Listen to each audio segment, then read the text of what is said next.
I found a gem of a short story from the public domain, a classic by Henry Slesar titled Beauty Contest. It's an unusual one. I found it a very interesting story. It's futuristic in nature, but it touches on some age-old questions, I guess. Questions that are age-old but also are very relevant, I think, for the future. So I'm very, very, very pleased to be able to bring this to you tonight. If you do enjoy this video, please do remember to give it a thumbs up, and it's coming up soon.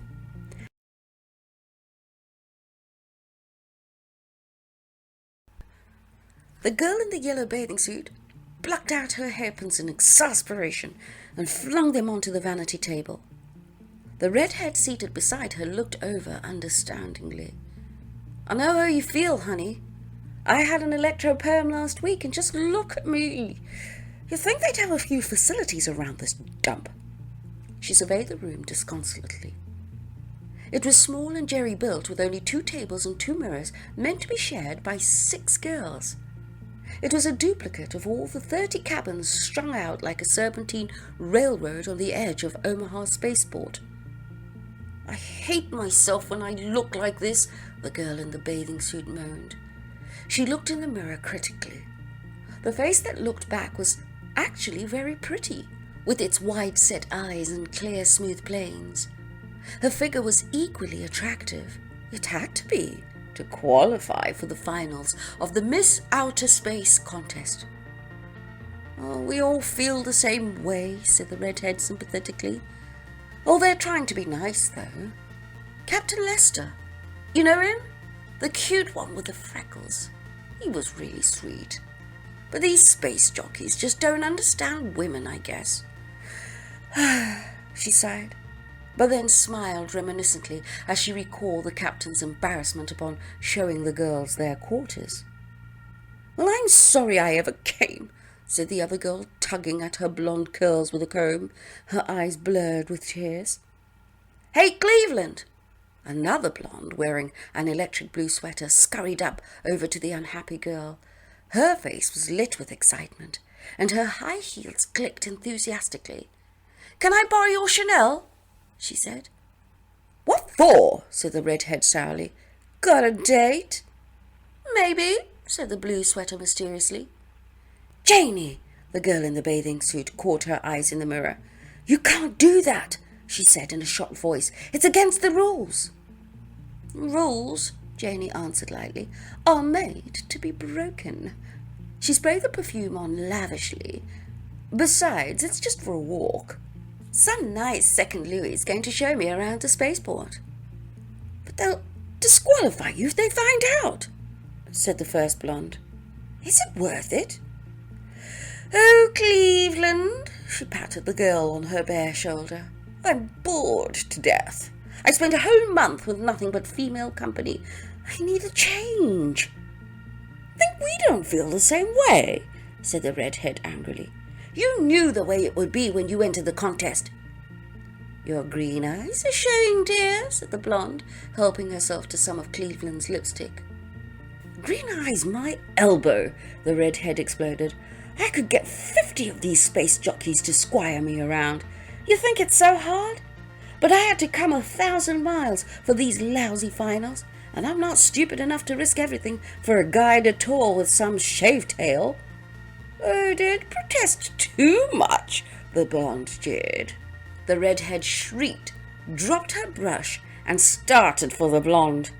Luckily, Maria, a hefty brunette with voluptuous figure, stepped between them. "Cut it out," she pleaded. "It'll be lights out in a while. Fight it out in the daytime." "I don't want any trouble," the blonde said petulantly. "I just want a little fun." "All right," said the redhead. "Let's forget it. I guess we're all just tired." She seated herself again and stroked her hair lazily with the brush. "And we've got quite a day tomorrow." "You said it," agreed the girl called Cleveland. She picked up a mimeographed sheet from the table and read it aloud. 8:30, breakfast, and initial briefing by Captain Johansson. 10 o'clock, basic questionnaire. 11 o'clock, physical examination. 12 o'clock, lunch. 2 o'clock domestic science test, 4 o'clock photography. She looked up at the others pathetically. Isn't that awful? Sounds okay to me, said the blonde, putting the final touches on her outfit by stringing gold bracelets up and down her arm. Except that domestic science business. I burn water. Then you might as well go home, said the redhead sardonically. You've got to be a Betty Crocker to win this clam bake, along with everything else. It's the stiffest beauty contest I ever saw, said the hefty brunette wistfully. Honestly, I've won a couple back home, and all I had to do was, well, you know, kind of parade around a little. Well, this is an important contest, said the blonde.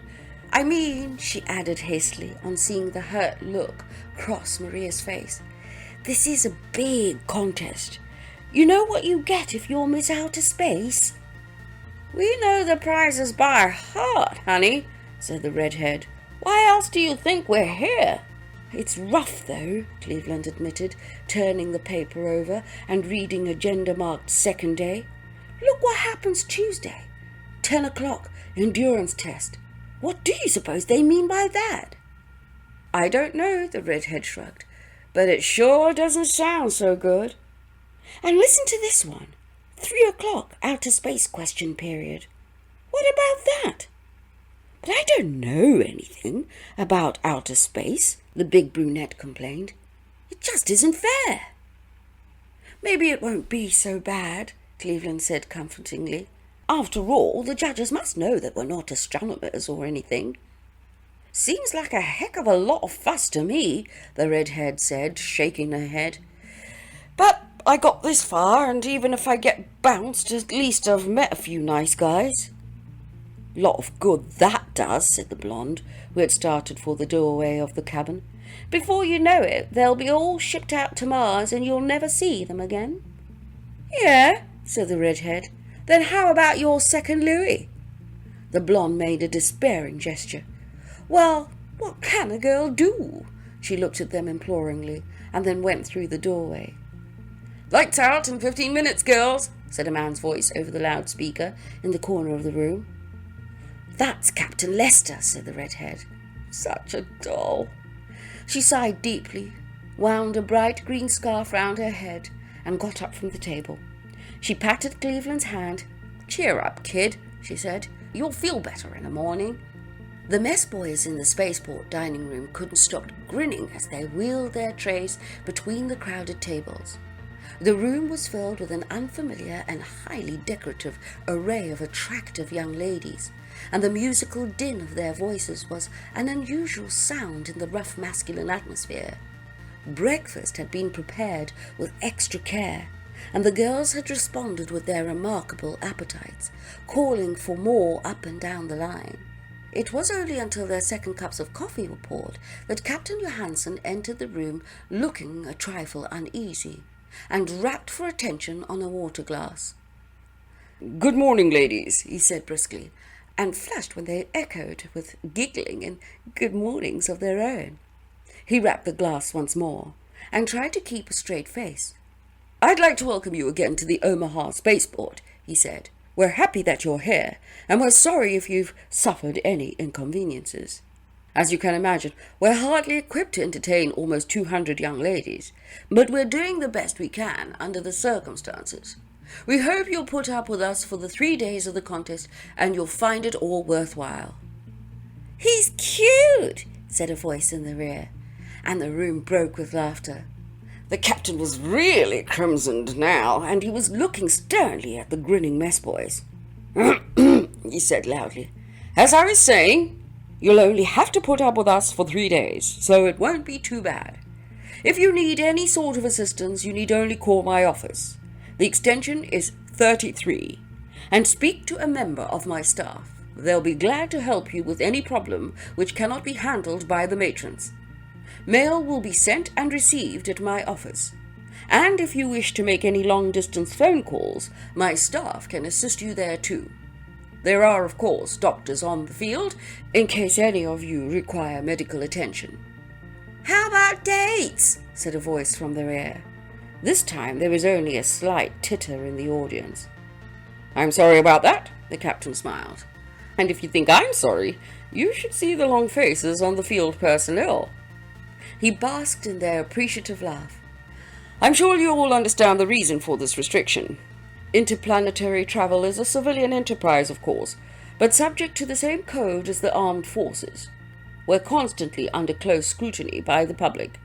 Whether we're sending a new geological expedition to the outer planets or staging a strictly publicity venture such as the Miss Outer Space contest."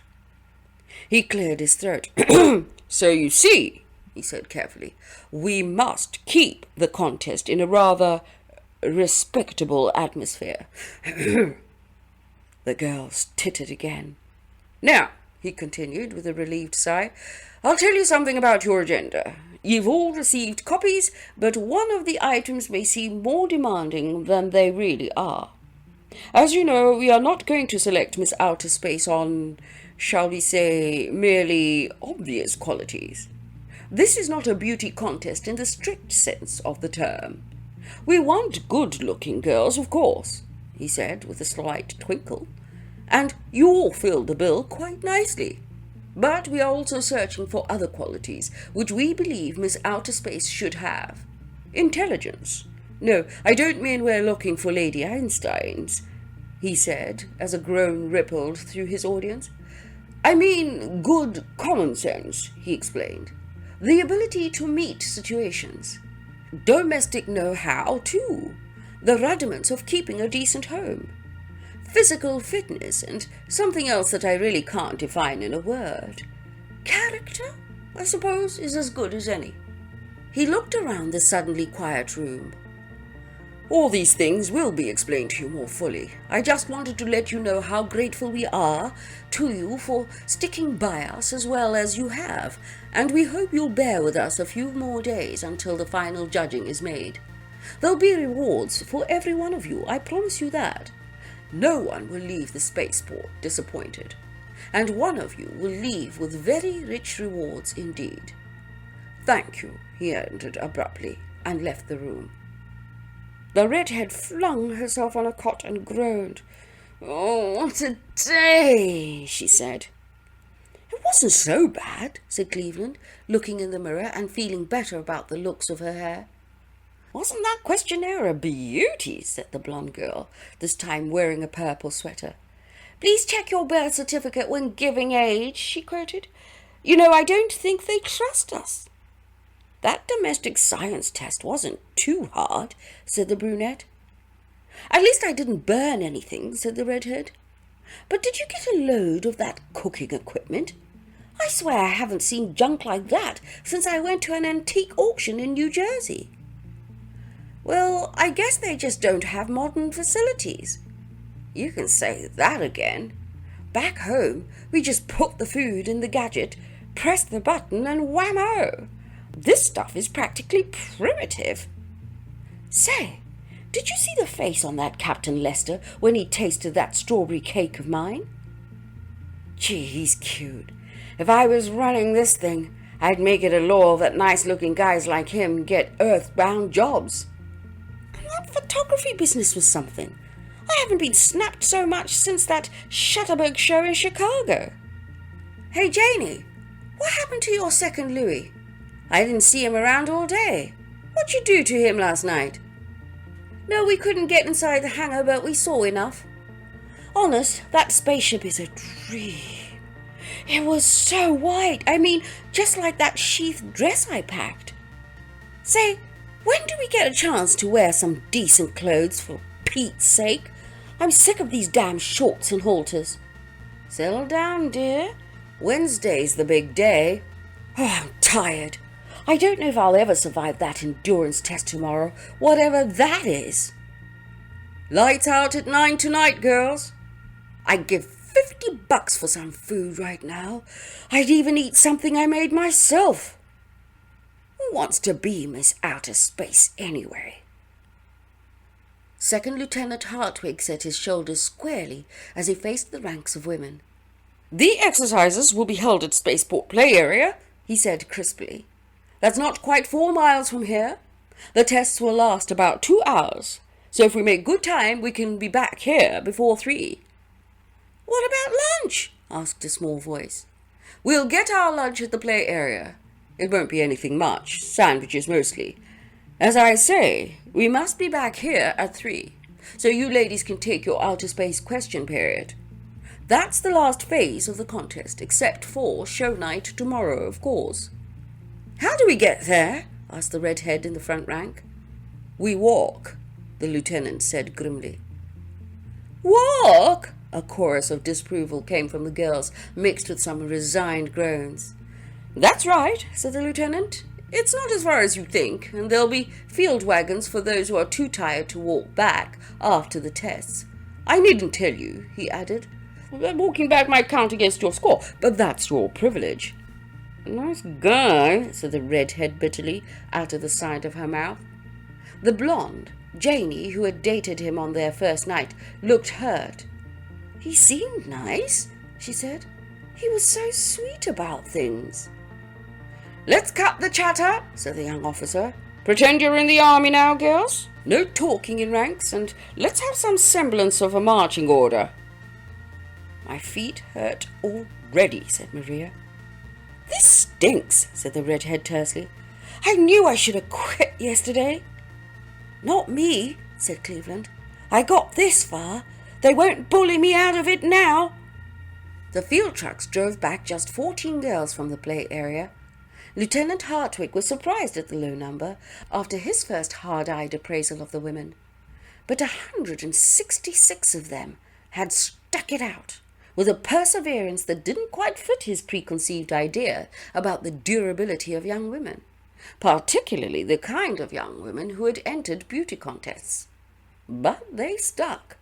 They walked the 4-mile distance to the test grounds with playful good humour.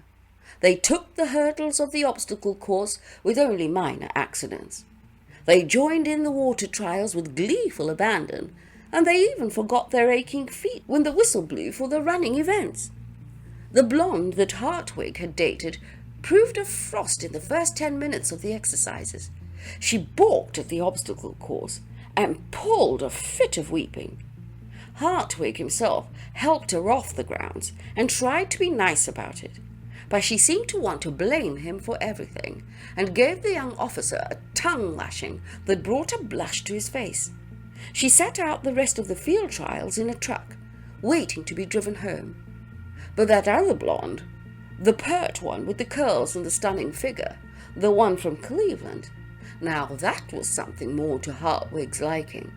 And the way she had taken the whole thing with much dignity and good grace, he'd have to talk with her on the way back.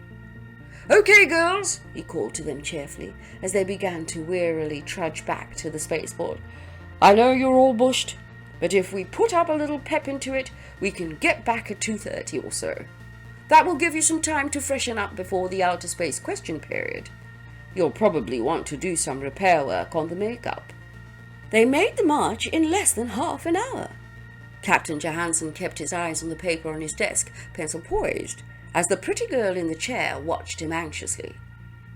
I'm going to ask you some unusual questions, he said, so don't be surprised. You might call this a sort of psychological test. This girl, called Cleveland, nodded. There won't be any pat answers, you understand? The outer space questions, as we call them, demand more inventive answers, you might say. So don't be nervous. All right, Cleveland said, none the less nervously. Here's the first question, said the captain. Let's say you're in your own home, and the water supply is suddenly turned off, and you knew that it wouldn't work again for 48 hours. What would you do? The girl stared.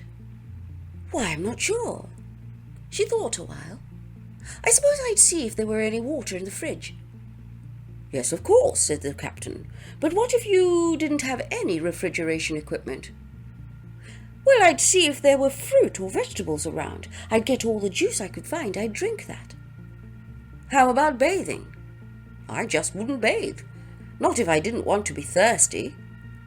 The captain smiled. Now, how about this, he said. Let's say you've built yourself a house. Quite a nice house. taken you a long time to build it. Then the foundation gives out for some reason, and your whole house collapses before your eyes. What would you do? Cleveland blinked. Cry, I guess. Then what? What could I do? Build another house, I suppose. I see. The captain leaned over the desk and made a notation on the paper before him. Then he looked up and said, Are you afraid of bats? What? Bats, you know, the winged things.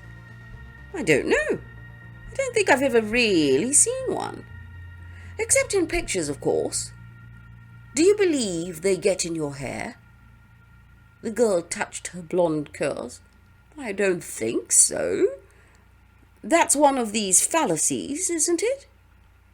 Do you know what a Martian bat looks like? No. Well, picture a fairly ordinary bat. It's something like that. Only its wingspread often reaches 4 feet. It's a pretty ugly customer.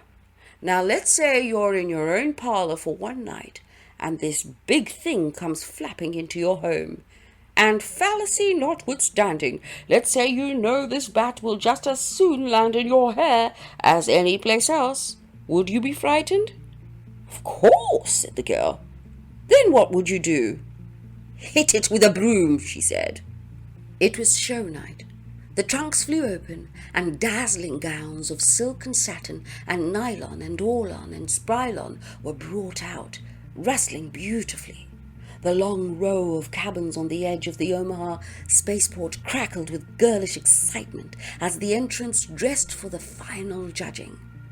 There were shrieks and giggles, screams and guffaws, cries of delight and of misery as the women struggled into their prettiest dresses. The sounds of their activity carried all across the spaceport, jangling the nerves, but not unpleasantly, of the personnel in the barracks at the other end of the field. It was show night after all, the final moment when Miss Outer Space would be selected and crowned, and even the most hard-bitten veteran on the base caught some of the fever.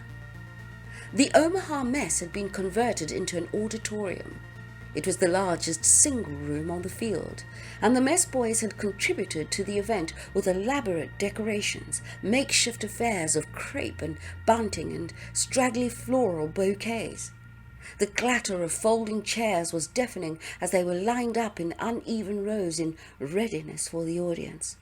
A heavy drape was strung against one wall, and spangled letters were tacked to it, spelling out Miss Outer Space. It was a nerve-tingling moment, especially in the cabins. What's that? A coffee stain on my sleeve? My lipstick! Who's got my lipstick? That's my special shade. Ouch! I must have gained 10 pounds since I wore this dress. I'm just not used to high heels anymore. Poor Janie. If only she could have stuck one more day.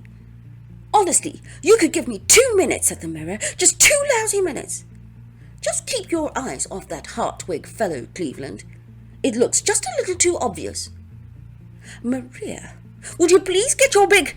Say, did you ever hear such a racket? Those are my slippers, you dope. Can't you recognize the difference between a canal boat and... I'm so nervous. I could die. But honey, you look... absolutely ravishing. I wish I could look half as good. Come on, they're calling us. Captain Johansson stepped to the front of the stage. Ladies, he said gravely, before I tell you the judge's decision, I have a rather important announcement to make. The audience murmured and then became still.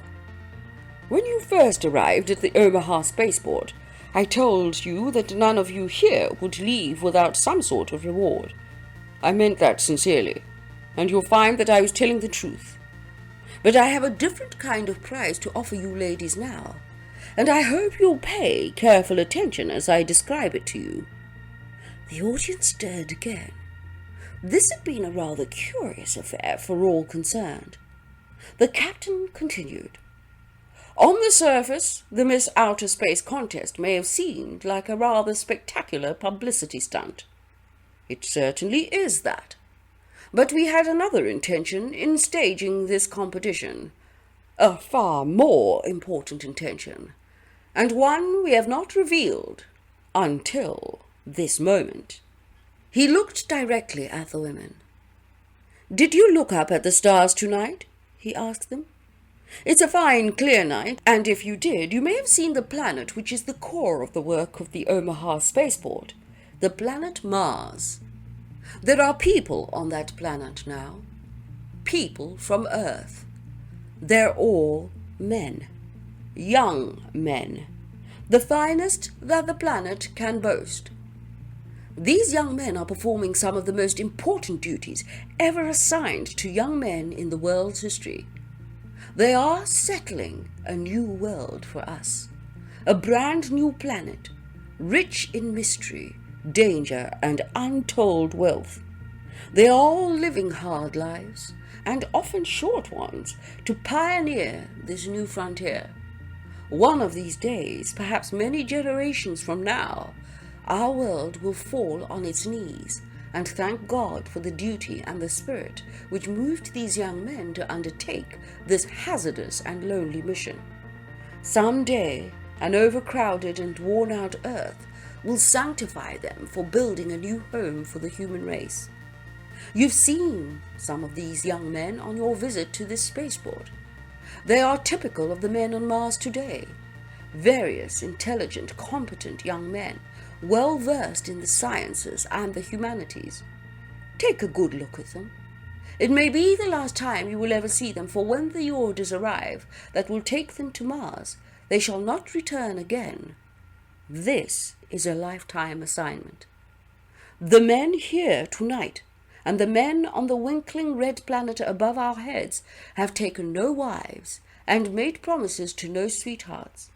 The only offer they can make a woman is hardship, privation, danger, an unfamiliar world, and an unknown future. You may understand why they are lonely, and you may now understand the unusual prize we offer you all. These young men have gone through trials similar to those you have undergone here, but far more strenuous and demanding. They are the cream of Earth's young men. We believe you are the cream of Earth's young women. So here is what we believe to be truly the grand award in this contest, ladies. A husband, a home, a new world, an adventure such as no woman in history have had the chance to share. Think it over carefully. Let us know your decision. And now, he said, the judge's decision. Cleveland won, and she flung her arms about Lieutenant Hartwig when the decision was announced. She took the trophy with her to Mars. Thank you so much for listening. It was a very unusual audiobook, and I thought it was one to read and share with you all, because it seems like a futuristic story on the surface, and of course it all comes down to considering perhaps the character of the types of women. It focused on the women and the beauty contests, and perhaps we all have preconceived and prejudging ways about people who enter beauty contests as well, and maybe those were sort of hanging about as you were listening to the story. But as it comes to the end and we discover why the competition and, in the futuristic sense and the settling of the people on Mars, etc., it came to my mind that for the caliber of women that are in the world today, how many are going to different countries and marrying outside of their races? I think a few more than perhaps in recent decades. But how many more would be okay with signing up to hardship in those places, signing up even perhaps within our own generations one day going to Mars, as the possibility is very nearly there? I mean, what say you? Please, let's have this discussion in the comment section below. I think I'm very open to interracial relationships. I'm open to moving to support my relationship in a different country, and open to experiencing some of the hardship. But I do know my levels of comfortability. I don't know how long that would last when tested. Very interesting. I'd really love to know your thoughts. If you enjoyed this audiobook narration, please do give it a thumbs up and also subscribe to the channel if you have not yet. Join us here on Audiobooks TV. I'm doing my best to catch up with all the books. I'm doing my best to bring to you interesting books like this one that aren't necessarily known, classics that are known in the public domain. But I'm working on bringing you those bigger classics and more interesting classics than I've been able to before now. So become a part of the family. And if you want to know when I'll next upload, click the notification bell. Meet Henry Slesar, the master of irony and twist endings. Born on June the 12th, 1927, in New York City, Slesar's career spanned writing, advertising, and television. His stories, like The Goddess of World 21 and Brother Robert, graced the covers of major sci-fi magazines in the 1950s. Alfred Hitchcock was so impressed with Slesar's work that he adapted many of his stories, leading to a fruitful collaboration. Called the writer with the largest audience in America, Slesar penned hundreds of TV scripts and became a celebrated soap opera writer, winning an Emmy for The Edge of Night. Writing under various pseudonyms like Clyde Mitchell and O.H. Leslie, Slesar's work spans genres from detective fiction to dark fantasy. Henry Slesar's legacy lives on, capturing imaginations with his visionary tales. Discover his stories and let his words take you on an unforgettable journey. Until next time, thank you for joining me.